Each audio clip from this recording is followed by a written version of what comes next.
The Blanched Soldier, by Arthur Conan Doyle. Read by Martin Prichard. The ideas of my friend Watson, though limited, are exceedingly pertinacious. For a long time he has worried me to write an experience of my own. Perhaps I have rather invited this persecution, since I have often had occasion to point out to him how superficial are his own accounts, and to accuse him of pandering to popular taste instead of confining himself rigidly to facts and figures. "Try it yourself, Holmes," he has retorted, and I am compelled to admit that, having taken my pen in my hand, I do begin to realize that the matter must be presented in such a way as may interest the reader. Speaking of my old friend and biographer, I would take this opportunity to remark that if I burden myself with a companion in my various little inquiries, it is not done out of sentiment or caprice, but it is that Watson has some remarkable characteristics of his own to which in his modesty he has given small attention amid his exaggerated estimates of my own performances. A confederate who foresees your conclusions and course of action is always dangerous, but one to whom each development comes as a perpetual surprise, and to whom the future is always a closed book, is indeed an ideal helpmate. I find from my notebook that it was in January 1933, just after the conclusion of the Boer War, that I had my visit from Mr. James M.C. Dodd, a big, fresh, sunburned, upstanding Briton. The good Watson had at that time deserted me for a wife, the only selfish action which I can recall in our association. I was alone. It is my habit to sit my back to the window, and to place my visitors in the opposite chair, where the light falls full upon them. Mr. James M. Dodd seemed somewhat at a loss how to begin the interview. I did not attempt to help him, for his silence gave me more time for observation. I have found it wise to impress clients with a sense of power, and so I gave him some of my conclusions. "From South Africa, sir, I perceive." "Yes, sir," he answered, with some surprise. "Imperial Yeomanry, I fancy."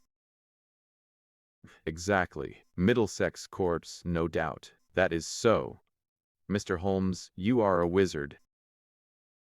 I smiled at his bewildered expression. When a gentleman of virile appearance enters my room with such tan upon his face as an English sun could never give, and with his handkerchief in his sleeve instead of in his pocket, it is not difficult to place him. "You wear a short beard, which shows that you are not a regular. You have the cut of a riding man. As to Middlesex, your card has already shown me that you are a stockbroker from Throgmorton Street. What other regiment would you join?" "You see everything." "I see no more than you, but I have trained myself to notice what I see. However, Mr. Dodd, it was not to discuss the science of observation that you called upon me this morning. What has been happening at Tewkesbury Old Park?" "Mr. Holmes." "My dear sir, there is no mystery. Your letter came with that heading, and as you fixed this appointment in very pressing terms, it was clear that something sudden and important had occurred." "Yes, indeed. But the letter was written in the afternoon, and a good deal has happened since then. If Colonel Emsworth had not kicked me out." "Kicked out?" "Well, that was what it amounted to. He is a hard nail, is Colonel Emsworth. The greatest martinet in the army in his day. And it was a day of rough language, too. I couldn't have stuck the colonel if it had not been for Godfrey's sake." I lit my pipe and leaned back in my chair. "Perhaps you will explain what you are talking about." My client, mischievously. "I had got into the way of supposing that you knew everything without being told," said he. "But I will give you the facts, and I hope to God that you will be able to tell me what they mean. I've been awake all night puzzling my brain, and the more I think them incredible does it become." When I joined up in January 901, just 2 years ago, young Godfrey Emsworth had joined the same squadron. He was Colonel Emsworth's only son, Emsworth, the Crimean V&VC. And he had the fighting blood in him, so it is no wonder he volunteered. There was not a finer lad in the regiment. We formed a friendship, the sort of friendship which can only be made when one lives the same life and shares the same joys and sorrows. He was my mate, and that means a good deal in the army. We took the rough and the smooth together for a year of hard fighting. Then he was hit with a bullet from an elephant gun in the action near Diamond Hill outside Pretoria. I got one letter from the hospital at Cape Town and one from Southampton.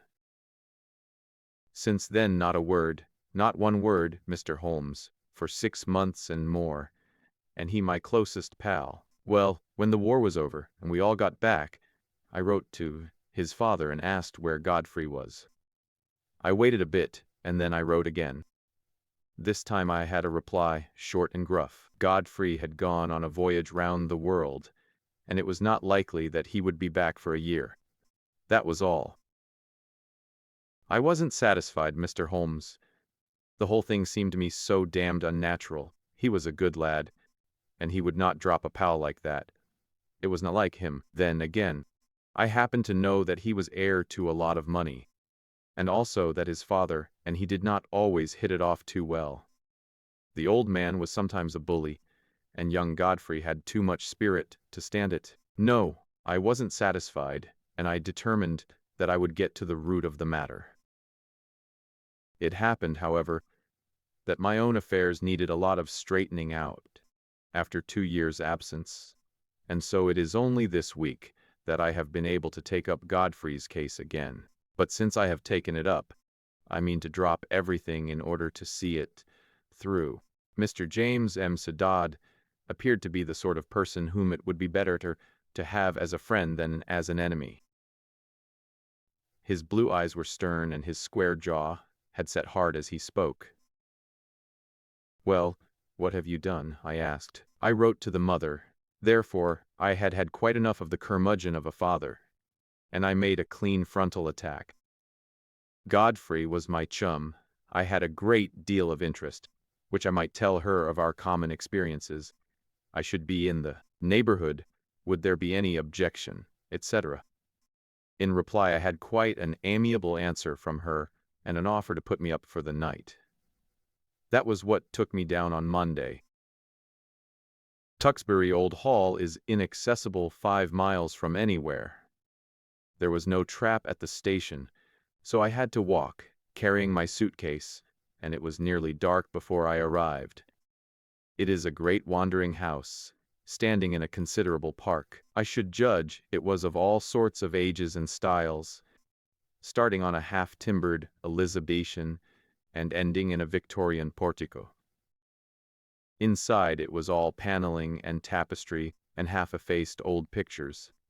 A house of shadows and mystery. There was a butler, old Ralph, who seemed about the same age as the house, and there was his wife, who might have been older.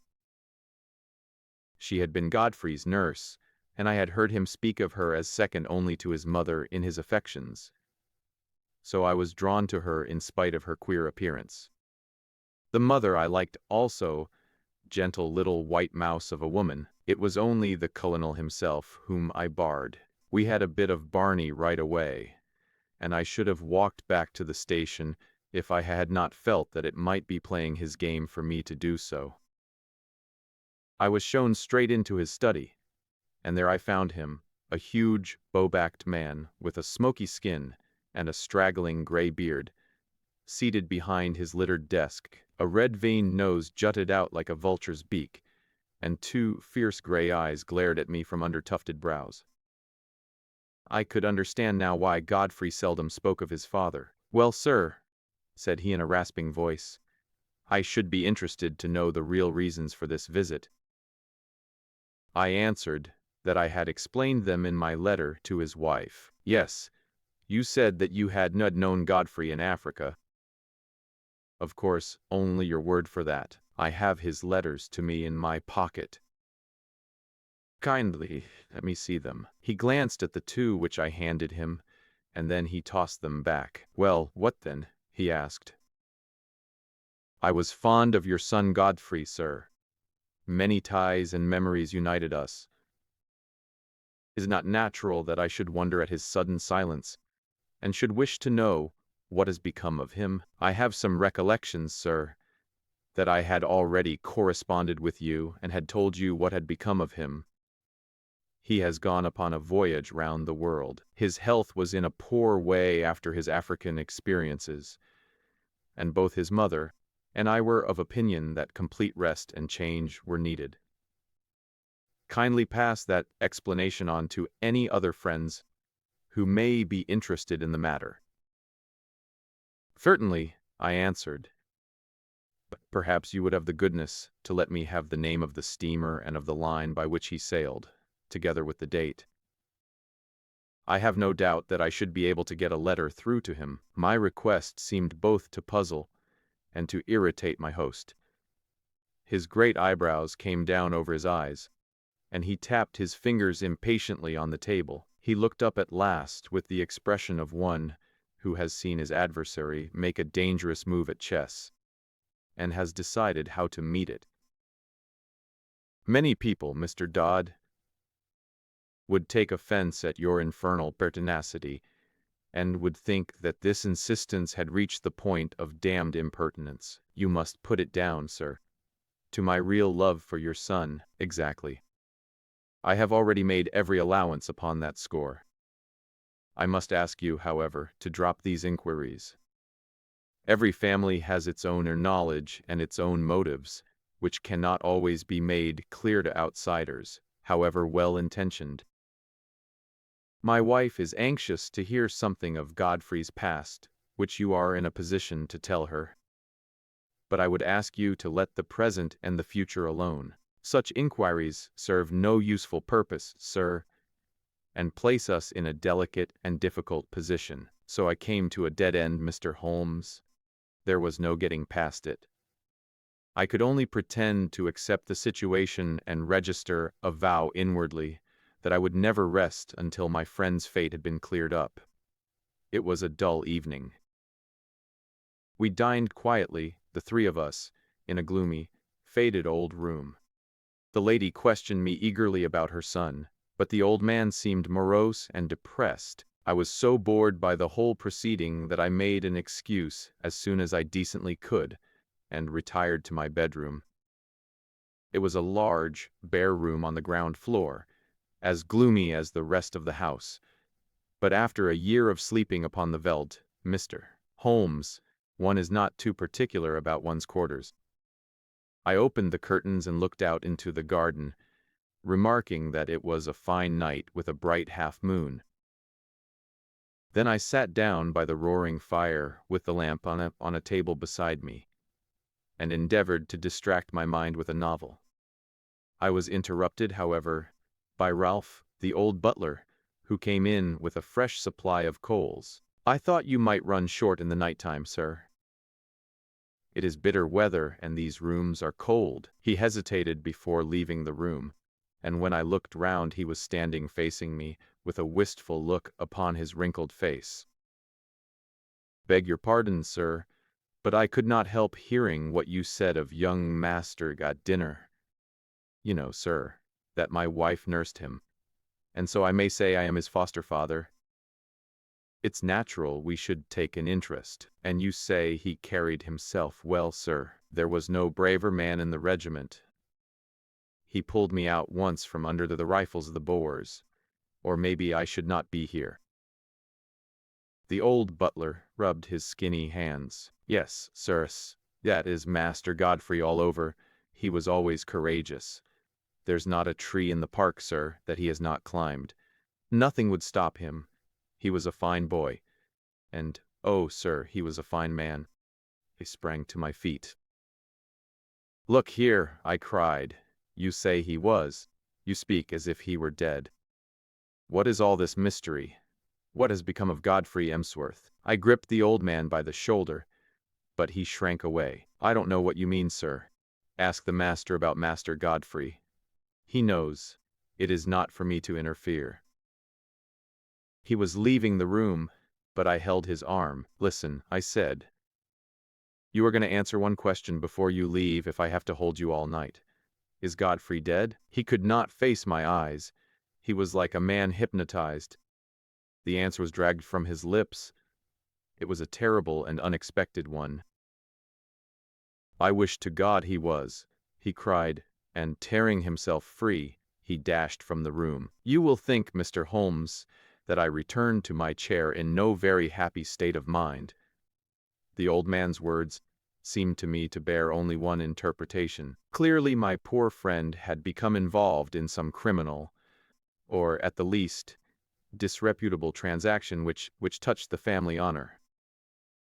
That stern old man had sent his son away and hidden him from the world lest some scandal should come to light. Godfrey was a reckless fellow. He was easily influenced by those around him. No doubt he had fallen into bad hands and been misled to his ruin. It was a piteous business, if it was indeed so. But even now it was my duty to hunt him out and see if I could aid him. I was anxiously pondering the matter when I looked up. Emsworth standing before me. My client had paused as one in deep emotion. "Pray continue," I said. "Your problem presents some very unusual features." He was outside the window, Mr. Holmes, with his face pressed against the glass. "I have told you that I looked out at the night. When I did so, I left the curtains partly open. His figure was framed in this gap. The window came down to the ground, and I could see the whole length of it. But it was his face which held my gaze. He was deadly pale. Never have I seen a man so white. I reckon ghosts may look like that. But his eyes met mine, and they were the eyes of a living man. He sprang back when he saw that I was looking at him, and he vanished into the darkness. There was something shocking about the man, Mr. Holmes. It wasn't merely that ghastly face glimmering as white as cheese in the darkness. It was more subtle than that, something slinking, something furtive, something guilty. Something very unlike the frank, manly lad that I had known. It left a feeling of horror in my mind. But when a man has been soldiering for a year or two, with Brother Boar as a playmate, he keeps his nerve and acts quickly. Godfrey had hardly vanished before I was at the window. There was an awkward catch, and I was some little time before I could throw it up.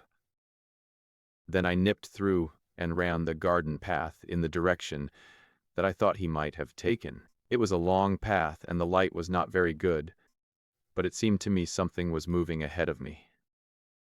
I ran on and called his name, but it was no use. When I got to the end of the path, there were several others different directions to various outhouses. I stood hesitating, and as I did so I heard distinctly the sound of a closing door. It was not behind me in the house, but ahead of me, somewhere in the darkness. That was enough, Mr. Holmes, to assure me that what I had seen was not a vision. Godfrey had run away from me, and he had shut a door behind him. Of that I was certain. There was nothing more I could do, and I spent an uneasy night turning the matter over in my mind, and trying to find some theory which would cover the facts. Next day I found the colonel rather more conciliatory, and as his wife remarked that there were some places of interest in the neighborhood, it gave me an opening to ask whether my presence for one more night would incommode them. A somewhat grudging acquiescence from the old man gave me a clear day in which to make my observations. I was already perfectly convinced that Godfrey was in hiding somewhere near. But where and why remained to be solved. The house was so large and so rambling that a regiment might be hid away in it and no one the wiser. If the secret lay there, it was difficult for me to penetrate it. But the door, which I had heard close, was certainly not in the house. I must explore the garden and see what I could find. There was no difficulty in the way, for the old people were busy in their own fashion, and left me to my own devices. There were several small outhouses, but at the end of the garden there was a detached building of some size large enough for a gardener's or a gamekeeper's residence. Could this be the place whence the sound of that shutting door had come? I approached it in a careless fashion, as though I were strolling aimlessly round the grounds.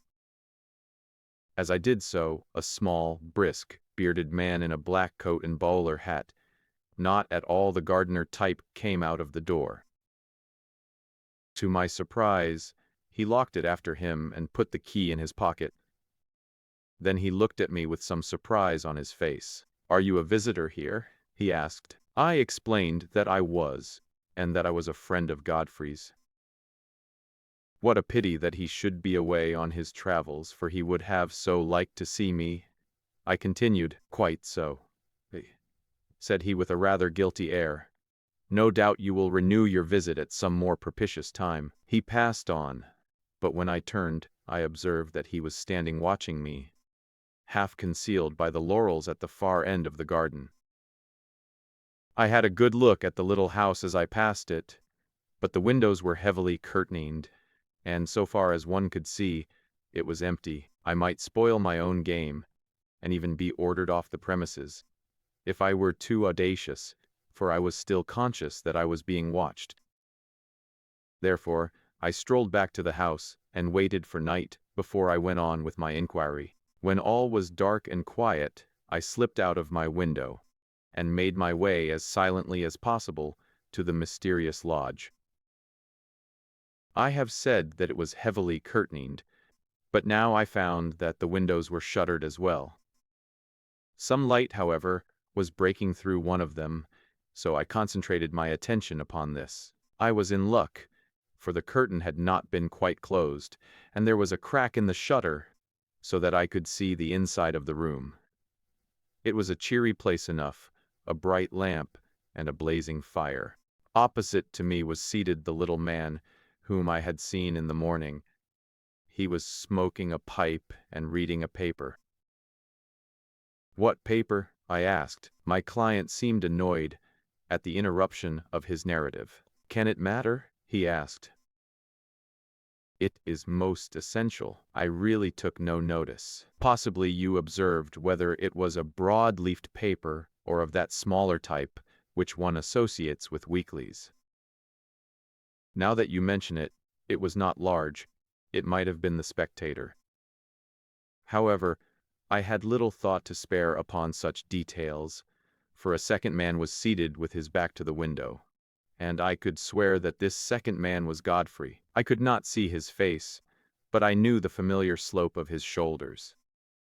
He was leaning upon his elbow in an attitude of great melancholy, his body turned towards the fire. I was hesitating as to what I should do, when there was a sharp tap on my shoulder, and there was Colonel Emsworth beside me. "This way, sir," said he in a low voice. He walked in silence to the house, and I followed him into my own bedroom. He had picked up a timetable in the hall. "There is a train to London at 8:30, said he.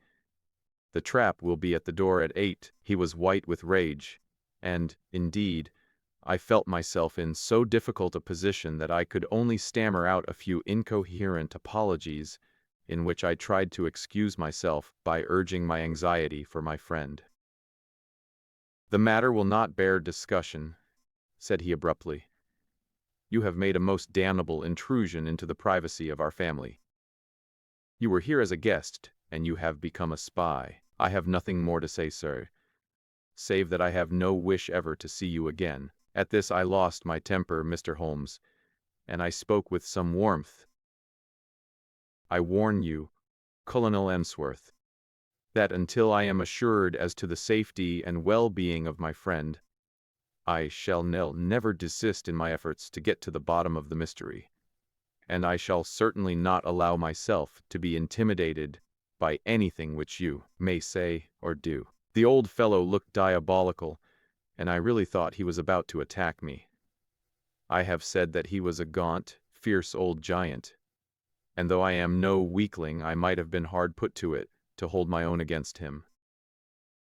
However, after a long glare of rage, he turned upon his heel and walked out of the room. For my part, I took the appointed train in the morning, the full intention of coming straight to you and asking for your advice and assistance at the appointment for which I had already written. Such was the problem which my visitor laid before me. It presented, as the astute reader will have already perceived, few difficulties in its solution, for a very limited choice of alternatives must get to the root of the matter. Still, elementary as it was, there were points of interest and novelty about it which may excuse my placing it upon record. I now proceeded, using my familiar method of logical analysis, to narrow down the possible solutions. The servants, I asked, how many were in the house? To the best of my belief, there were only the old butler and his wife.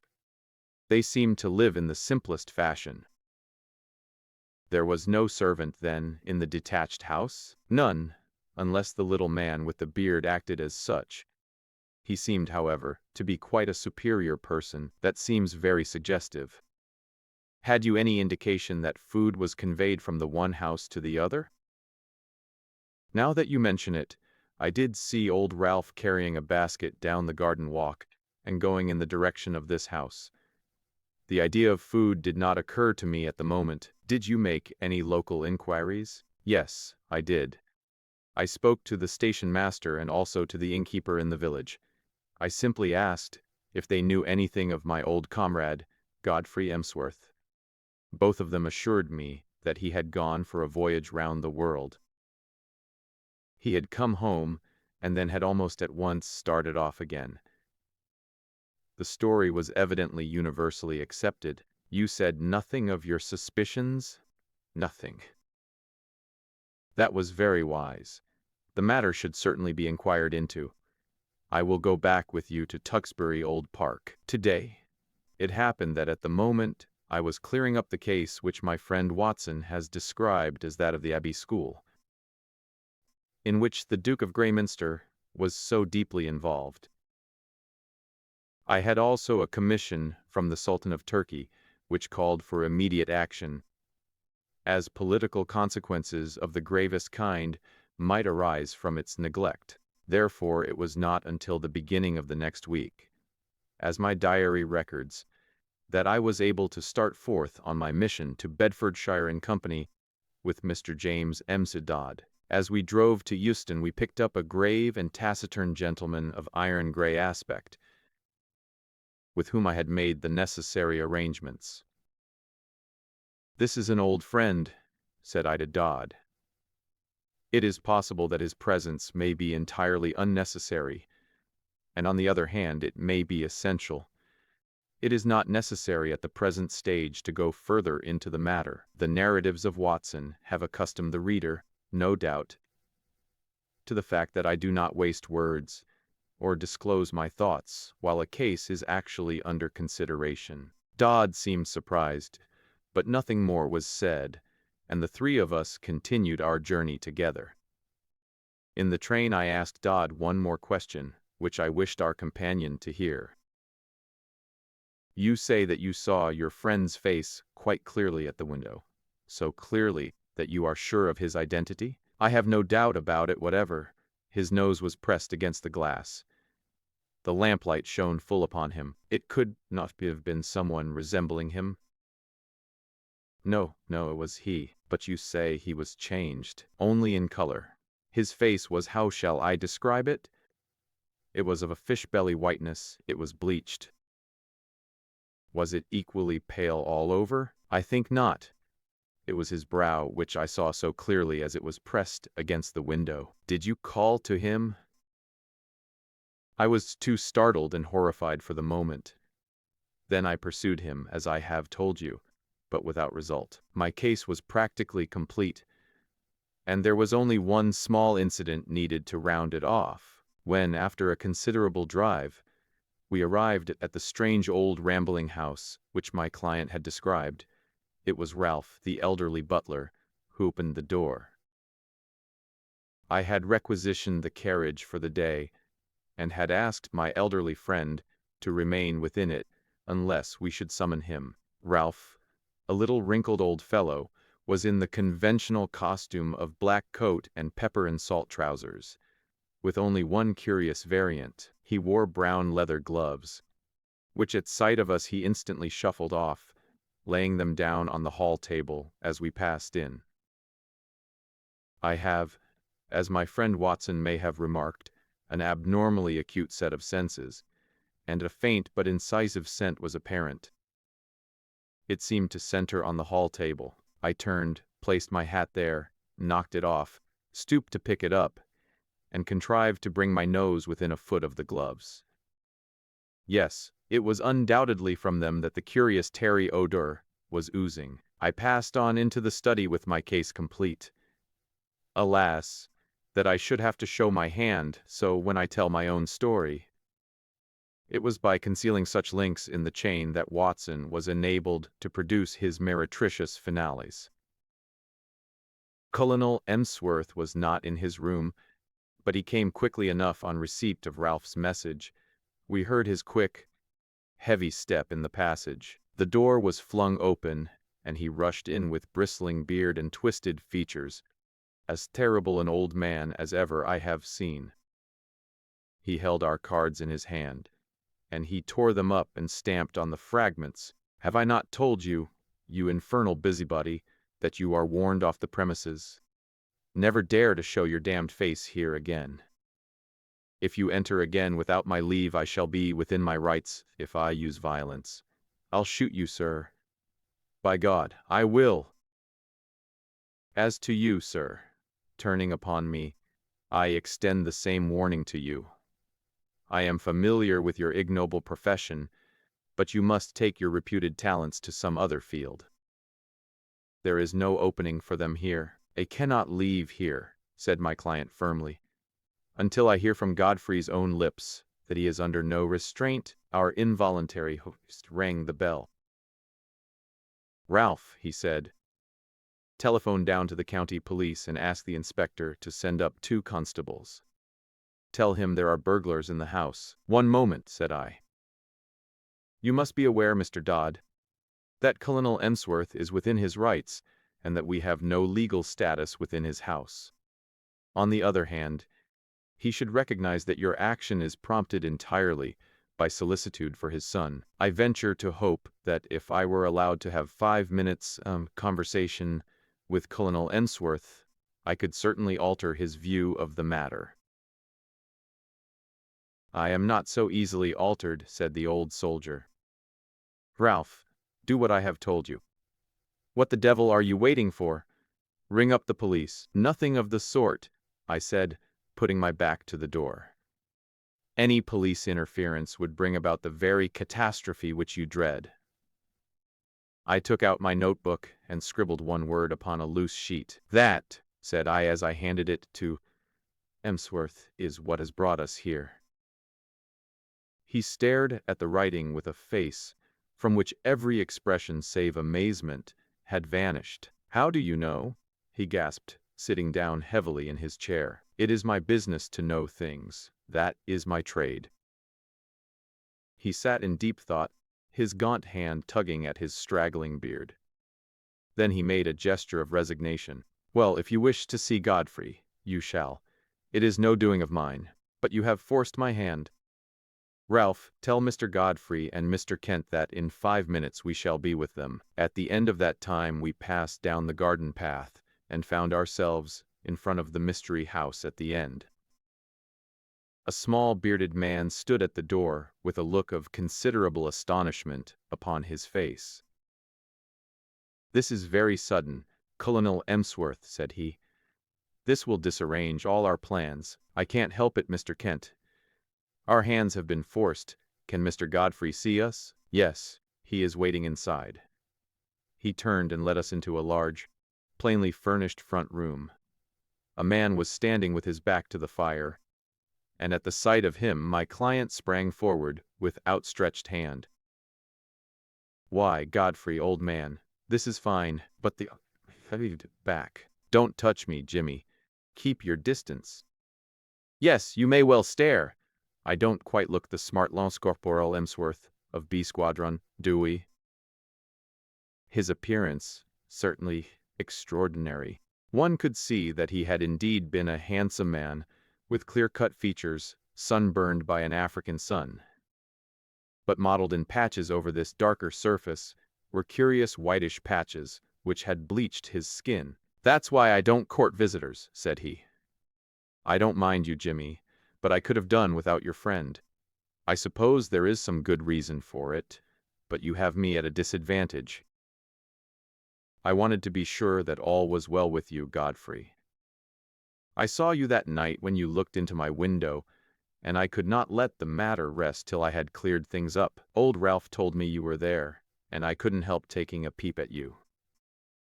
I hoped you would not have seen me, and I had to run to my burrow when I heard the window go up. But what in heaven's name is the matter?" "Well, it's not a long story to tell," said he, lighting a cigarette. "You remember that morning fight at Buffelsprout, outside Pretoria, on the Eastern Railway line? You heard I was hit." "Yes, I heard that, but I never got particulars. 3 of us got separated from the others. It was very broken country, you may remember. There was Simpson, the fellow Baldy Simpson, and Anderson, and I. We were clearing Brother Boar, but he lay low and got the 3 of us. The other 2 were killed. I got an elephant bullet through my shoulder. I stuck onto my horse, however, and he galloped several miles before and rolled off the saddle. When I came to myself it was nightfall, and I raised myself up, feeling very weak and ill. To my surprise there was a house close beside me, a fairly large house with a broad stoep and many windows. It was deadly cold. You remember the kind of numb cold which used to come at evening. A deadly, sickening sort of cold, very different from a crisp, healthy frost. Well, I was chilled to the bone, and my only hope seemed to lie in reaching that house. I staggered to my feet and dragged myself along, hardly conscious of what I did. I have a dim memory of slowly ascending the steps, entering a wide-open door, passing into a large room which contained several beds, and throwing myself down with a gasp of satisfaction upon one of them. It was unmade, but that troubled me not at all. I drew the clothes over my shivering body, and in a moment I was in a deep sleep. It was morning when I wakened, and it seemed to me that instead of coming out into a world of sanity, I had emerged into some extraordinary nightmare. The African sun flooded through the big, curtainless windows, and every detail of the great, bare, whitewashed dormitory stood out hard and clear. In front of me was standing a small, dwarf-like man with a huge, bulbous head, who was jabbering excitedly in Dutch, waving 2 horrible hands, which looked to me like brown sponges. Behind him stood a group of people who seemed to be intensely amused by the situation, but a chill came over me as I looked at them. None of them was a normal human being.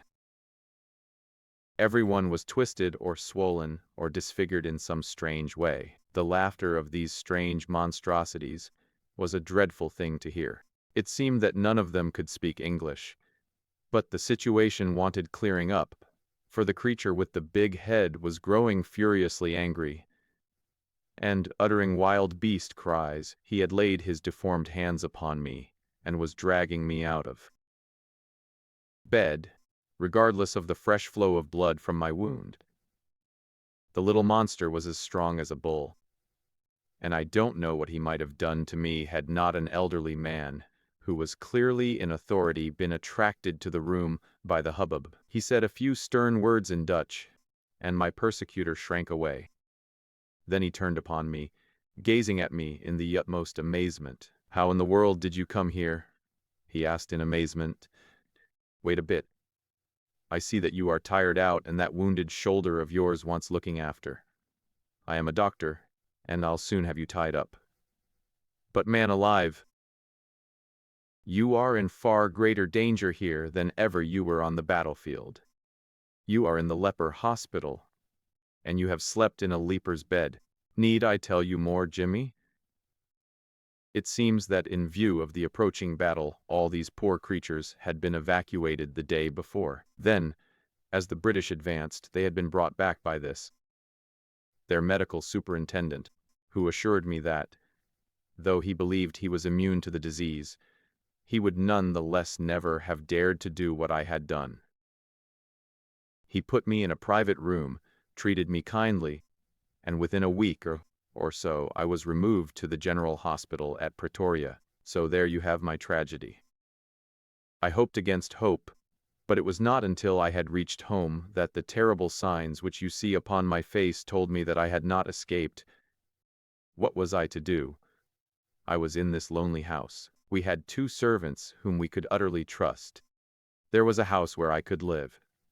Under pledge of secrecy, Mr. Kent, who is a surgeon, was prepared to stay with me. It seemed simple enough on those lines. The alternative was a dreadful one, segregation for life among strangers, with never a hope of release. But absolute secrecy was necessary, or even in this quiet countryside there would have been an outcry, and I should have been dragged to my horrible doom. Even you, Jimmy, even you had to be kept in the dark. Why my father has relented, I cannot imagine. Colonel Emsworth pointed to me. This is the gentleman who forced my hand. He unfolded the scrap of paper on which I had written the word leprosy. It seemed to me that if he knew so much as that, it was safer that he should know all. And so it was, said I. Who knows but good may come of it? I understand that only Mr. Kent has seen the patient. May I ask, sir, if you are an authority on such complaints, which are, I understand, tropical or semi-tropical in their nature? I have the ordinary knowledge of the educated medical man, he observed with some stiffness. I have no doubt, sir, that you are fully competent, but I am sure that you will agree that, in such a case, a second opinion is valuable. You have avoided this, I understand, for fear that pressure should be put upon you to segregate the patient. That is so, said Colonel Emsworth. I foresaw this situation, I explained, and I have brought with me a friend whose discretion may absolutely be trusted. I was able once to do him a professional service, and he is ready to advise as a friend rather than as a specialist. His name is Sir James Saunders.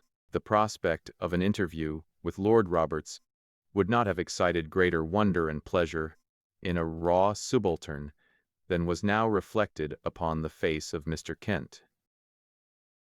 I shall indeed be proud, he murmured. Then I will ask Sir James to step this way. He is at present in the carriage outside the door. Meanwhile, Colonel Emsworth, we may perhaps assemble in your study, where I could give the necessary explanations, and here it is that I miss my Watson. By cunning questions and ejaculations of wonder he could elevate my simple art, which is but systematized common sense, into a prodigy. When I tell my own story I have no such aid. And yet, I will give my process of thought, even as I gave it to my small audience, which included Godfrey's mother, in the study of Colonel Emsworth. That process, said I, starts upon the supposition that when you have eliminated all which is impossible, then whatever remains, however improbable, must be the truth. It may well be that several explanations remain, in which case one tries test after test, until one or other of them has a convincing amount of support. We will now apply this principle to the case in point. As it was first presented to me, there were 3 possible explanations of the seclusion or incarceration of this gentleman in an outhouse of his father's mansion. There was the explanation that he was in hiding for a crime, or that he was mad and that they wished to avoid an asylum, or that he had some disease which caused his segregation.